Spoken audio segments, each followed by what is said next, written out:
Келесі бізде 157-ші есеп, атобның есебі масштаб тақырыбына арналған, берілгенде ұзындығы 40 см, 50 см, 1 дециметр, 10 метр болатын кесіндінің сызбадағы ұзындығы 1 см. Сызба масштабын табыңдар дейді.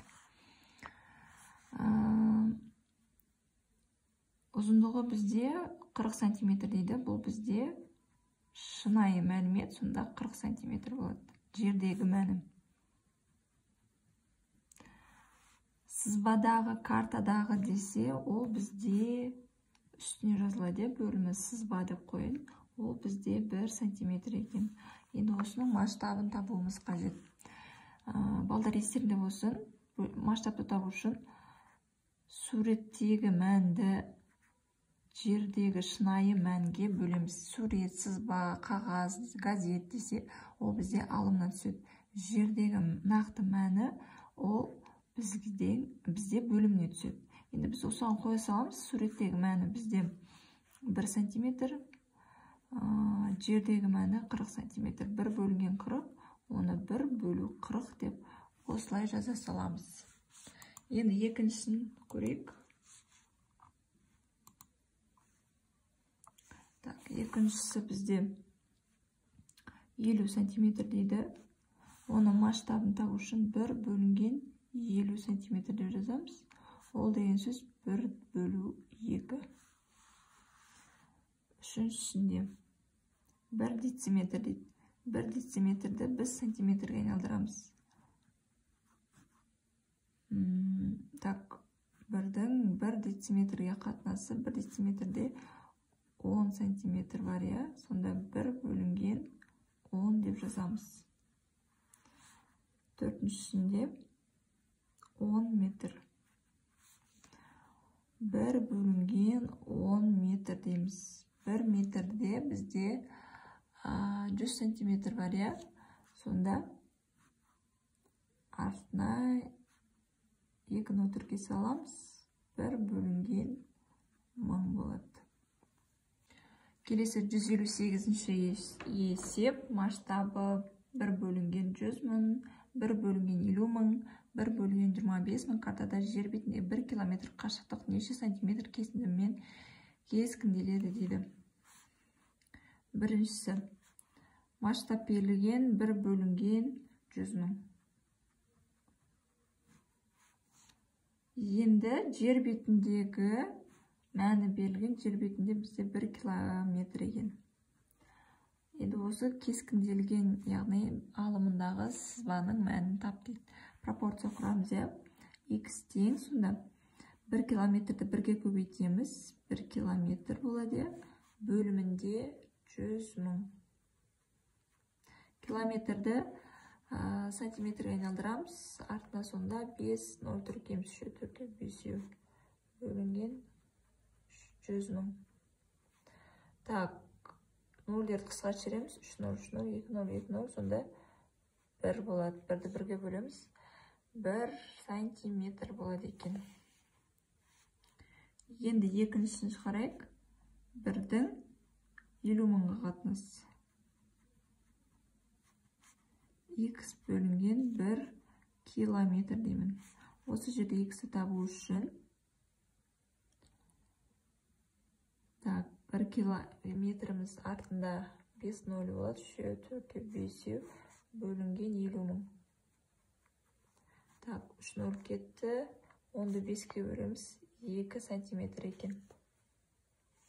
Енді келесі үшіншісі 1 бөлінген 25 000. Бұл бізде масштаб.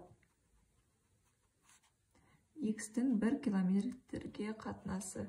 Енді осы жерде X-ті табатын болсақ, 1 километр дегеніміз сантиметрге айналдырсақ, 5 0 болады, ол бізде 100 000 болады, бөлінген 25 000. Нөлдерді қысқартып жібереміз, 25-ке бөлеміз, бізде 4 сантиметр болады екен. Келесі 159-ші есеп. 1-9-ші суретте 1 бөлінген 100 масштабымен кескінделген бөлменің сызбасы берілген. Бөлменің сызбадағы өлшемдерін тауып, ұзындығының енінің нақты мәндерін есептеп табыңдар деген. Бұл сызба негізі Кестедегі сызбаны біз кітаптан өлшеп көруіміз қажет. Масштабы берілген 1 бөлінген 100. Енді бөлме сызбадағы өлшемдерін тауып дейді. Кітапта берілген 4 бұрышты біз линейкамен өлшеп алуымыз қажет. Мен қазір ойша болжалдап ұзындығын мысалы 5 сантиметр деп аламын. Ал енін 2 сантиметр деп алайын. Сендер бірақ кітаптан өлшеп көріңдер, балдар. Енді осы мәндерді пайдалана отырып, жеке-жеке өлшемдер мен ұзындығының нақты мәндерін есептеп тауып аламыз. 1 бөлінген 100 масштабы нақты мәнін табамыз. Сызбадағы мәндері сонда 5 бөлінген x болады. Енді осы жерде x-ті табатын болсақ, 5 сантиметрді 100-ге көбейтеміз. Сонда 500 сантиметр шығады. Енді енін тауып көрейік. 1 бөлінген 100 бөлінген 2 сантиметр бөлінген x. X-ті табу үшін 100-ді 2-ге көбейте саламыз. Сонда 200 сантиметр шығады.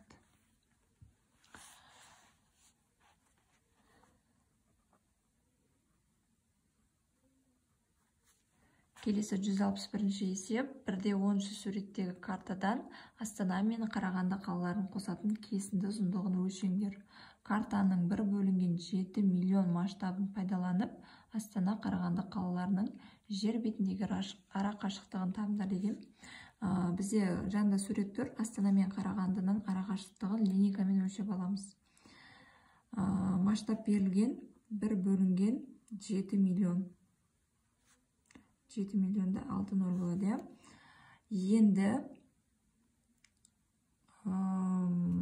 сонда бізде сызбадағы мәні мен қазір линейкамен өлшеп көрсем 3 сантиметр шығып тұр. Сендер де өлшеп көріңдер. Мен примерно деп алып жатырмын 3 сантиметр деп.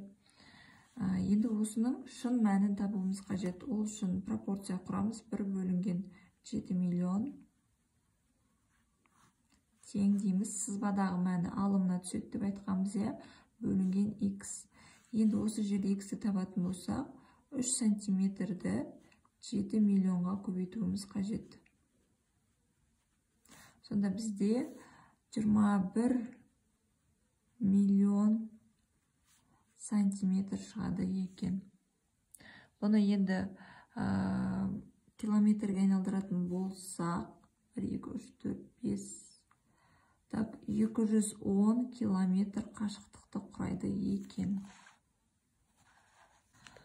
162-ші есеп. Үлкен Алматы каналының ұзындығы 170 километр, оның картадағы ұзындығы 17 миллиметр. Осы картаның масштабын табыңдар дейді. Картаның масштабын табу үшін жазғамыз жаңа сызбаның мәнін шын мәніне бөлеміз. Енді бізге бұл жерде картадағы деп тұр, сызба картадағы болады. Ол 17 миллиметр екен. Ал ұзындығы 170, ол шын мәні. Енді осы екеуін пайдаланып масштабын табамыз. Километрді миллиметрге айналдырайық. 17 миллиметр. 170-тің артына 5 нөл қоямыз. Сонда миллиметр болады. Миллиметр мен миллиметр кетеді. Так, 17 мен 17 кетсе, бізде қалады 1 бөлінген 1, 2, 3, 4, 5, 6. Так, қанша болады мынау? 1 бөлінген миллион болады екен. Масштабы 1 бөлінген миллион. Келесі 163-ші есеп. Екі елді мекеннің жер бетіндегі ара қашықтығы 68 километр. Осы екі елді мекеннің масштабы 1 бөлінген 2 миллион, 1 бөлінген 1.700.000 картадағы ара қашықтығын табыңдар дейді. Так, шынайы жер бетіндегі ара қашықтығы бізде 68 километр дейді. Оны бөліміне жазамыз, масштабы берілген 1 бөлінген 2 миллион. масштабы 1 бөлінген 2 миллион болғандағы сызбадағы мәнін тап деп тұр. Бізге қашықтығын тап деп тұр. Бұл бізде біріншісі. Енді не істейміз? Пропорция құрамыз. X тең 68-ді алымына түсіреміз да бөліміне 2 миллионды жазамыз. 68 километрді біз сантиметрге айналдыратын болсақ, 68-дің артына 5 0-4-ке жібереміз, бөліміне 2 миллион. Енді 0-ді қысқартамыз, 5 0 так. Сонда 68-ді 20-ға бөлеміз. Қазір бөліп жіберемін. Бізде 3,4 шығады екен. 3,4 сантиметр. Жауабы 3,4 сантиметр болады екен. Енді дәл осылай екіншісін шығарып көреміз. X бөлінген 68 километр. 1 бөлінген масштабы 1 700 000. 1 700 000. Енді X-ті табатын болсақ, дәл жаңағыдай 68 так, 6 миллион 800 бөлінген 1 700 болады. Так, 3 4 5 0 кетеді. 3 4 5 0 кетеді екен. 68-ді сонда 17-ге бөлеміз. Бөлсек бізде 4 шығады, 4 сантиметр екен. Екінші есептің жауабы 4 сантиметр деп жазып қоямыз. 164-ші есеп. Футбол қақпасының ені А деп қойын. 7,3 метр. Биіктігі 2,4 метр дейді. 1 бөлінген 100 масштабымен футбол қақпасының сызбасын сызыңдар деген. Енді біз биіктігін ені деп, ұзындығы деп алайық, оны 2,4 метр дейміз. Масштаб берілген 1 бөлінген 100. Біз сонда алмен осы ені мен биіктігін пайдаланып, жеке-жеке сызбадағы мәнін тауып аламыз масштабтың. Одан кейін сол мәндер арқылы қақпа сызамыз. Мысалы, мен мынаны енін X деп табамын, биіктігін Y деп табамын. Сонда X бөлінген 7,3 метр, шын мәні 7,3 метр ғой, бөлінген 1 бөлінген 100. Масштаб бізде 1 бөлінген 100. Осы жерде X-ті табатын болсам, 7,3 метрді 100-ге бөлем. Метрді сантиметрге айналдырсақ, екі орын артқа жылжиды, 730 сантиметр болады. Бөлінген 100. 0 мен 0-ді қысқартамыз. 73-ті 10-ға бөлсек, бізде 7,3 сантиметр шығады. Бұл бізде А-ның мәні, яғни енінің сызбадағы мәні, кішірейтілген мәні 7,3 сантиметр. Енді дәл солай Y-ті табамыз. Y бөлінген 2,4 метр тең 1 бөлінген 100. Бізге екеуіне де масштабты бірдей қылып берген, 1 бөлінген 100. Енді осы жерде Y-ті табатын болсақ, 2,4 метрді 100-ге бөлеміз. Метрді сантиметрге айналдырсақ, 240 сантиметр болады, бөлінген 100. 0-ді қысқартамыз, 24-ті 10-ға бөлеміз, 2,4 сантиметр шығады. Сонда енім сызбада кішірейтілгені 7,3 сантиметр, ал биіктігі 2,4 сантиметр. Осы екі мәнді пайдаланып, біз қақпа сызуымыз қажет. Сендер линейканы пайдаланып, қақпаны әдемілеп сызып қойсаңдар болады. 4 бұрышты сияқты ғой осындай. Мына жер сонда 7,3 сантиметр, ал мына ені 2,4 сантиметр деп сызасыңдар. Мына менде қақпа. Келесі 165-ші есеп. 5 бөлінген 1 масштабымен сызылған жәндіктің суреттегі қанатының ұзындығы 3 сантиметр. Жәндіктің қанатының нақты ұзындығын миллиметр есебімен табыңдар дейді. 5 бөлінген 1 деген масштаб бізде ол үлкейтілген масштаб деген сөз. Біз көбінесе 1 бөлінген деп есептейтін едік қой. Ол кішірейтілген 1 бөлінген болса. Ал 5 бөлінген 1 десе, ол өте кішкентай зат үлкейтілген деген сөз. Енді бізде бұл жерде жәндіктің қанаты беріліп тұр.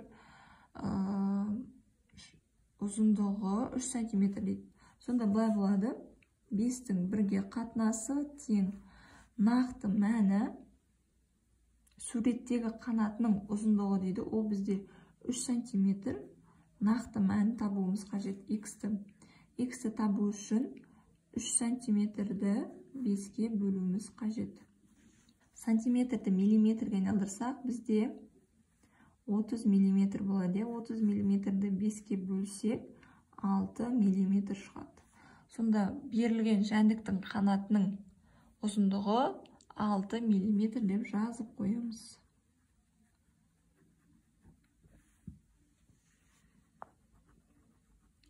Келесі 166-шы есеп. Так, бұл тақырыптан тыс есеп екен. Логикаға жақын. Бағбан алмаларды, шабдалыларды, алмұрттарды бөлек-бөлек 3 жәшікке салды да, жәшіктерге алмалар, шабдалылар, алмалар немесе алмұрттар деп жазды. Жәшіктің сыртындағы жазу мен олардың ішіндегі жемістермен сәйкес емес. Қай жәшікте жемістің қандай түрі бар дейді. Так, алдымен біз қораптарды жазып алайық. 3 жәшік бар ғой, алмалар деп жазылған сыртына. Мен жәшіктің сырты болсын. Одан кейін шабдалы.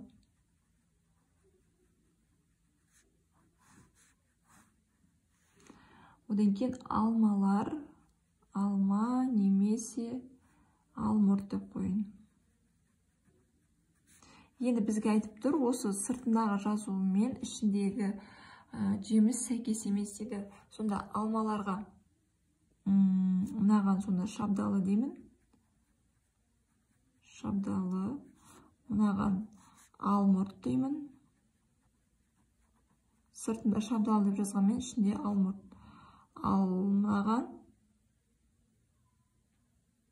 Мынаған алмұрт дейік. Алмұрт, мынаған алма дейік. Сыртында алма деп жазылғанмен ішінде алмұрт, сыртында шабдалы деп жазылғанмен ішінде алма, ал сыртында алма немесе алмұрт деп жазылғанмен сыртында шабдалы болады. Бұл тақырыптан тыс есеп.